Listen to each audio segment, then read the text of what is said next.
नमस्कार, मेरा नाम प्रतिभा है और क्राइम की इस घटना में आपका स्वागत है। आज की जो घटना है वो बेहद ही चर्चित घटना है और हर किसी के जुबान पर है। आखिरकार बेंगलुरु की वह घटना जिसमें महालक्ष्मी 29 साल की उम्र में ही किसी ने उनके शरीर के 59 टुकड़े कर दिए। तो आखिरकार महालक्ष्मी को किसने मारा, किसी की क्या दुश्मनी थी? क्या एक्स्ट्रा अफेयर, या यूं कहें कि पति से अलग होने का दर्द, या फिर दोनों के बीच विवाद? आखिर क्या वजह थी जो मात्र 29 साल की उम्र में महालक्ष्मी के शरीर के 59 टुकड़े कर डाले? आखिर किसने किया? तो चलिए आज के वीडियो को शुरू करते हैं और साथ ही साथ देखेंगे कि कौन है वो जिसने महालक्ष्मी के शरीर के 59 टुकड़े किए और टुकड़ों को वहीं छोड़ दिया। उसमें से कीड़े निकल रहे थे और साथ ही साथ जो खून के छींटे थे वह पूरे घर में फैले थे। तो चलिए बताते हैं। सबसे पहले पहली बार जब महालक्ष्मी घर गई थी वह तारीख था 19 अगस्त। 19 अगस्त को महालक्ष्मी अपने घर जाती है, अपने भाई को राखी बांधती है। 19 अगस्त से लेकर के 2 सितंबर तक जब महालक्ष्मी का फ़ोन उस समय बंद हुआ था, उस दौरान जो है महालक्ष्मी ना तो किसी से मिली थी, ना ही उनकी माँ आई थी, ना बहन। जबकि माँ और बहन जो है महालक्ष्मी से कुछ ही दूरी पे रहती थी और साथ ही जो महालक्ष्मी का पति हेमंत दास था वह भी बेंगलुरु में ही रहता था। करीब जो है कुछ दिन पहले तक सब कुछ ठीक ठाक चल रहा होता है, लेकिन जैसे ही 2 सितंबर को घर वाले फ़ोन करते हैं तो महालक्ष्मी का फ़ोन बंद आता है। लगातार फ़ोन करने पर भी उसका फ़ोन नहीं मिलता है। घर वाले चिंतित हो जाते हैं कि आखिरकार महालक्ष्मी का फ़ोन क्यों बंद है। साथ ही साथ जो महालक्ष्मी होती है, जब उसकी शादी हेमंत दास से होती है, चूँकि हेमंत दास भी नेपाल का ही रहने वाला होता है और महालक्ष्मी भी नेपाल की रहने वाली होती है। दोनों की शादी होती है, दोनों अच्छे से रहते हैं। फिर बेंगलुरु आते हैं। पहले तो हेमंत दास का परिवार कर्नाटक में रहता है, फिर बेंगलुरु आते हैं काम के सिलसिले में और काम भी मिल जाता है। हेमंत वहाँ पे मोबाइल का काम करता था और जो महालक्ष्मी होती है वह ब्यूटी प्रोडक्ट में सेल्स लीडर के तौर पे काम करती है।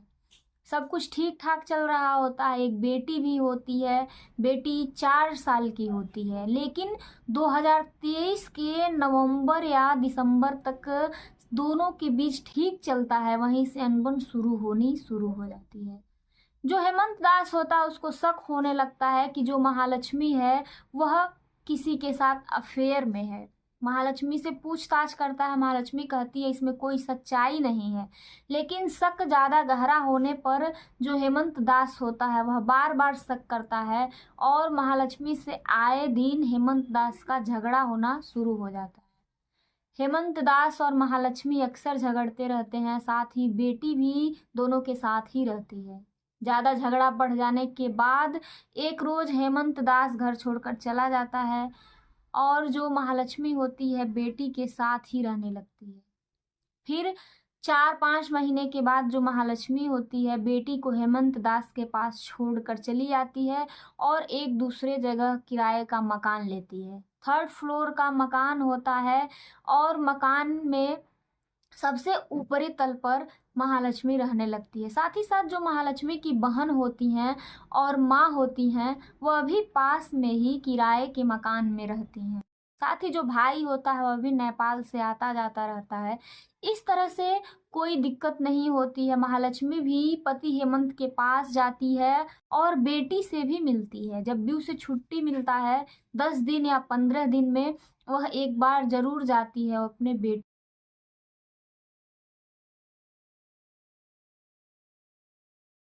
2 सितंबर 2024 को महालक्ष्मी के घर वाले महालक्ष्मी के मोबाइल पे फ़ोन करते हैं। क्योंकि महालक्ष्मी जो है 19 अगस्त को आई रहती है, तब से लेकर के कोई मुलाकात नहीं होती है परिवार वालों से। अब जब फ़ोन करते हैं तो फ़ोन बंद आता है और फ़ोन तब तक बंद आता है, 21 सितंबर तक फ़ोन बंद आता है। यानी कि 2 सितंबर से लेकर के 19 दिन तक, 21 सितंबर तक फ़ोन बंद आता है। 21 सितंबर को अचानक जहां महालक्ष्मी रहती है वहां पे पड़ोसी जो है सूचना देते हैं मकान मालिक को। मकान मालिक आते हैं, पड़ोसी बताते हैं कमरे से बदबूदार बहुत ज़्यादा अजीब तरह से स्मेल आ रही है।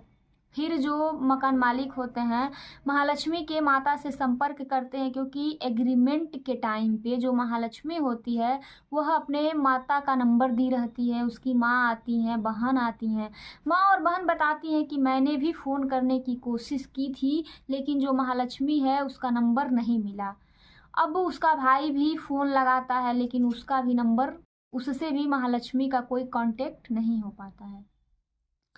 अब जो है माँ कमरे का दरवाज़ा खोलती है, चूँकि कमरे का दरवाज़ा बाहर से लॉक होता है।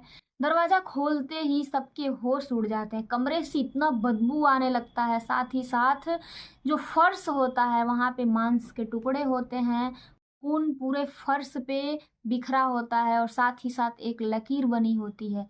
महालक्ष्मी की माँ और अंदर जाने की कोशिश नहीं करती हैं, बाहर चली आती हैं।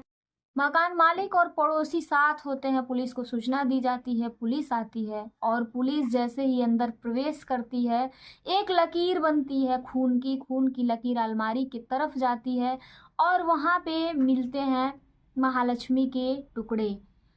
वहाँ पे सिर मिलता है, पैर मिलता है और बहुत सारे टुकड़े मिलते हैं। साथ ही साथ जो महालक्ष्मी का फ़ोन होता है वह बेड के नीचे मिलता है और पुलिस को मिलता है एक ट्रॉली बैग। पुलिस यह समझते देर नहीं लगती है कि जो कातिल था वह पहले तो हत्या करके ट्रॉली बैग में ले जाने का प्लान था, फिर थर्ड मंजिल था, सोचा कि कोई ना कोई देख लेगा। क्योंकि जो एरिया होता है जहाँ महालक्ष्मी रहती है वह भी बहुत भीड़ भाड़ वाला एरिया होता है। अब जो है कातिल को समझ आ जाता है कि वह लाश को बाहर नहीं ले जा सकता, क्योंकि कोई ना कोई देख लेगा और पकड़ा जाएगा। वह लाश के टुकड़े करना शुरू करता है और एक दो नहीं बल्कि 59 टुकड़े। लाश के 59 टुकड़े करने के बाद कातिल काफ़ी देर तक वहीं रहता है। वहाँ रहने के बाद वह सोचता है कि इस टुकड़े को कैसे ठिकाना लगाया जाए और वह प्लान बनाता है कि किस्तों में इस टुकड़े को ले जाया जाएगा। फिर या तो वह वहीं रहता है रात भर या फिर वहाँ से निकल जाता है और निकलने के बाद जो है वह चला जाता है और सोचता है कि किस्तों में किस तरह करके इस टुकड़े को ले जाए है। हॉस्पिटल भेजती है पोस्टमार्टम के लिए। हॉस्पिटल में टुकड़ा गिना जाता है, 59 टुकड़े होते हैं और टुकड़े जो है महालक्ष्मी के परिवार वालों को सौंप दिए जाते हैं। सबसे पहले शक के घेरे में आता है उसका पति हेमंत दास। पुलिस हेमंत दास से पूछताछ करती है। पुलिस को हेमंत दास बताता है कि आप मेरे मोबाइल का कॉल डिटेल निकाल लें, मैं जहाँ काम करता हूँ वहाँ देख लें, मेरा इस हत्या में कोई हाथ नहीं है। पुलिस जो है सारा सबूत को इकट्ठा करती है, कॉल डिटेल निकलवाती है, लेकिन सच में जो पति हेमंत दास होता है उसका इस हत्या से कोई लेना देना नहीं होता है। पुलिस हेमंत दास को क्लीन चिट दे देती है, साथ ही हिदायत देती है कि वह बेंगलुरु शहर में ही रहे। बारी आती है महालक्ष्मी के परिवार वालों से। आखिरकार 19 दिन तक महालक्ष्मी के परिवार वालों ने पुलिस से कांटेक्ट क्यों नहीं किया, किसी ने उसकी खोज खबर क्यों नहीं ली। साथ ही भाई ने भी पुलिस में कोई कंप्लेंट दर्ज नहीं कराई, जबकि सबको पता था कि जो महालक्ष्मी है वह पति से अलग रहती है। साथ ही साथ जो महालक्ष्मी थी और जो उसकी माँ और बहन की दूरी थी वह भी ज़्यादा नहीं थी। पुलिस को साथ ही साथ यह भी शक होता है कि हो न हो माँ और बहन भी इस हत्या में शामिल हो सकती हैं। पुलिस सबसे पूछताछ करती है। 67 लोगों से पुलिस पूछताछ करती है, 67 लोग शक के घेरे में आते हैं। अब एक बार और हेमंत दास से पुलिस पूछताछ करती है तो हेमंत दास बताता है कि महालक्ष्मी जहाँ काम करती थी वहीं एक हेयर स्टाइलिस्ट है जिसका नाम अशरफ है। पुलिस बिना देर किए हुए अशरफ के पास जाती है, पूछताछ शुरू करती है और साथ ही साथ पुलिस यह भी जानने की कोशिश करती है कि जो महालक्ष्मी थी उसके किससे किससे कांटेक्ट थे, किससे किससे बात करती थी और कब घर आती थी, कब घर जाती थी। पड़ोसी ज़्यादा महालक्ष्मी के बारे में नहीं बता पाते हैं, जिसका कारण यह है कि महालक्ष्मी का टाइम बहुत अलग था। वह 9:30 बजे निकल जाती थी और रात के 10:30 बजे आती थी, जब तक कि 10:30 बजे रात को आधे लोग सो जाते हैं और महालक्ष्मी का किसी से कोई बात नहीं होता था। पुलिस जो है अशरफ से पूछताछ करती है। अशरफ बताता है कि मेरे उसके साथ संबंध थे लेकिन मैंने हत्या नहीं किया है। एक दो नहीं बल्कि 4 हेयर स्टाइलिस्ट से महालक्ष्मी की दोस्ती होती है। पुलिस अलग-अलग सबसे पूछताछ करती है। साथ ही साथ जो आरोपी होता है, पुलिस उसका पता लगा चुकी है और जल्द ही उसका खुलासा करेगी। पुलिस के अनुसार जो है आरोपी का पता चल गया है। आरोपी कौन है और उसने महालक्ष्मी को क्यों मारा? क्या एक्स्ट्रा मैरिटल अफेयर उसकी हत्या का वजह बना या फिर पति से अलग रहना उसकी हत्या का वजह बना? जो भी हो, जिसने भी मारा है वह कोई इंसान नहीं हो सकता है, वह जानवर है जिसने 59 टुकड़े किए हैं। एक लाश के 59 टुकड़े करना हर किसी के बात की बात नहीं है। वह जो भी हो उसे कड़ी से कड़ी सज़ा मिलनी चाहिए और ऐसा करते वक़्त उसके हाथ नहीं काँपे, क्योंकि ये बेहद ही जघन्य अपराध है।